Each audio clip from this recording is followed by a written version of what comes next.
A lo largo de la historia han existido miles de guerras y millones de soldados. Sin embargo, tan solo unos pocos han pasado a la historia.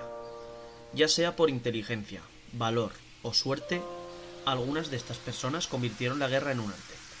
En este vídeo veremos a los 5 generales que más veces consiguieron la victoria en un campo de batalla.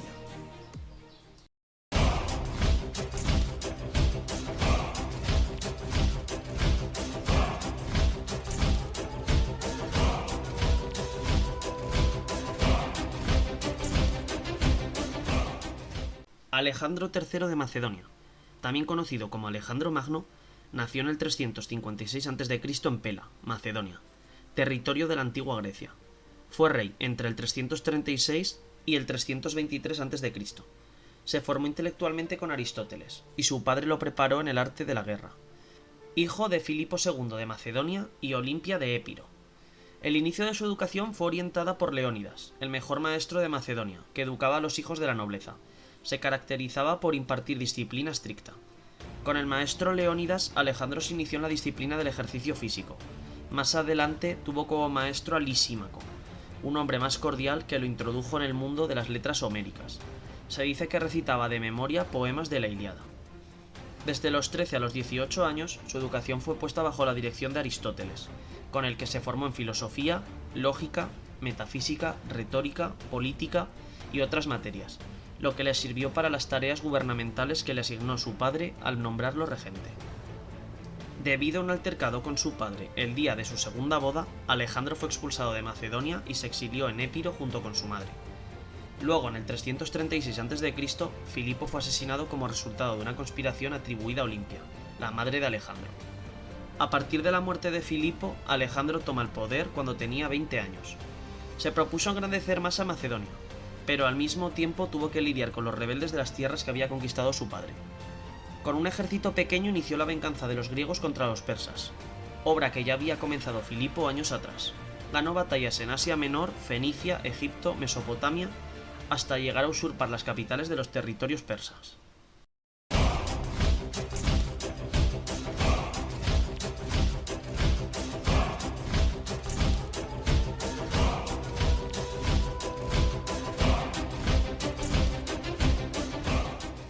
Julio César, en su totalidad Cayo Julio César, nació el 13 de junio del año 100 a.C. en Roma.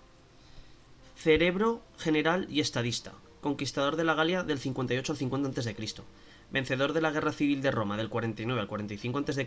y dictador del 46 al 44 a.C. Estaba poniendo en marcha una serie de reformas políticas y sociales cuando fue asesinado por un grupo de nobles en la Casa del Senado en los idus de marzo. César cambió el curso de la historia del mundo grecorromano de manera decisiva e irreversible. La sociedad grecorromana se ha extinguido durante tanto tiempo que la mayoría de los nombres de sus grandes hombres significan poco para la persona moderna promedio y educada. Pero el nombre de César, como el de Alejandro, todavía está en boca de la gente en todo el mundo cristiano e islámico. Incluso las personas que no conocen a César como personalidad histórica están familiarizadas con el apellido de su familia, como título que significa un gobernante que en cierto sentido es excepcionalmente supremo. El nombre de Julio también es familiar en el mundo cristiano, ya que durante la vida de César, el mes romano Quintilis, en el que nació, fue rebautizado Julio en su honor. Este nombre ha sobrevivido al igual que la reforma de César del calendario. El antiguo calendario romano era inexacto y manipulado con fines políticos. El calendario de César, el calendario juliano, todavía está parcialmente en vigor en los países cristianos ortodoxos orientales, y el calendario gregoriano, ahora en uso en Occidente, es el juliano, ligeramente corregido por el Papa Gregorio XIII.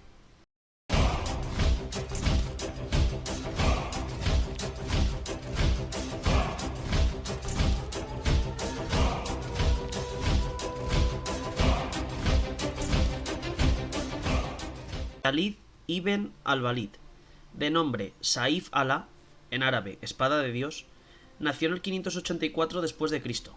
Era uno de los 2 generales de la exitosa expansión islámica bajo el profeta Mahoma y sus sucesores inmediatos, Abu Bakr y Umar.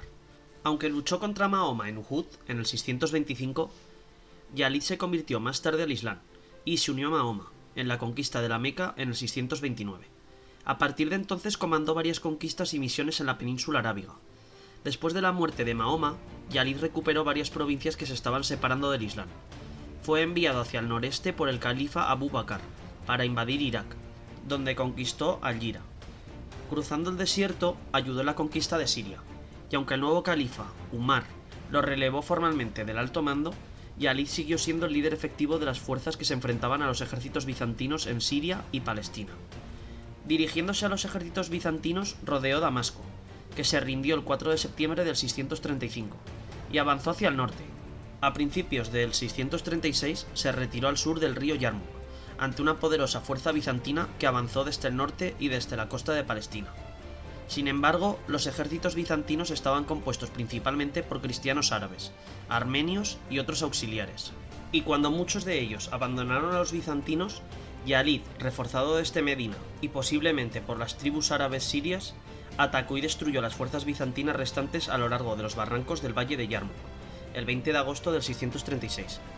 Casi 50.000 soldados bizantinos fueron masacrados, lo que abrió el camino a muchas otras conquistas islámicas.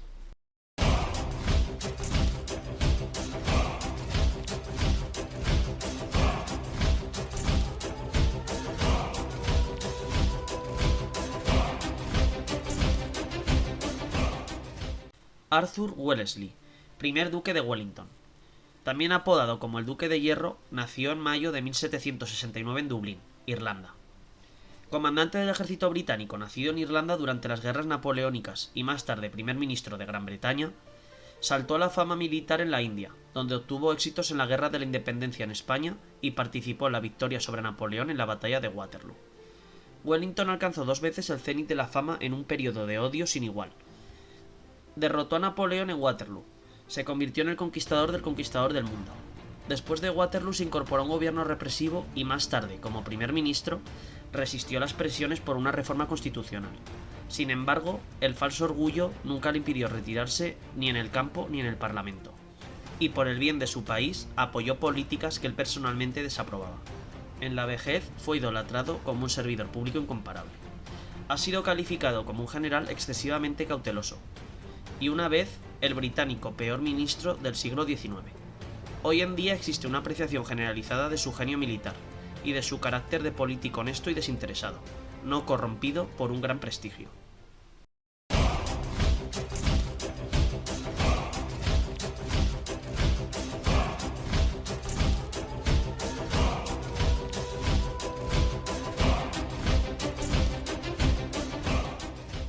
Napoleón Bonaparte, conocido como el Pequeño Cabo, nació el 15 de agosto de 1769 en Córcega. Fue un general francés, primer cónsul del 1799 al 1804 y emperador de Francia del 1804 al 1814 y 15. Uno de los personajes más célebres de la historia de Occidente. Revolucionó la organización y el entrenamiento militar. Patrocinó el Código Napoleónico, el prototipo de códigos de derecho civil, educación reorganizada y estableció el concordato de larga duración con el papado. Las numerosas reformas de Napoleón dejaron una huella duradera en las instituciones de Francia y de gran parte de Europa occidental. Pero su pasión impulsora fue la expansión militar del dominio francés, y aunque en su caída dejó Francia un poco más grande de lo que había sido cuando estalló la Revolución en 1789, fue venerado casi unánimemente durante toda su vida, y hasta el final del Segundo Imperio bajo su sobrino Napoleón III como uno de los grandes héroes de la historia.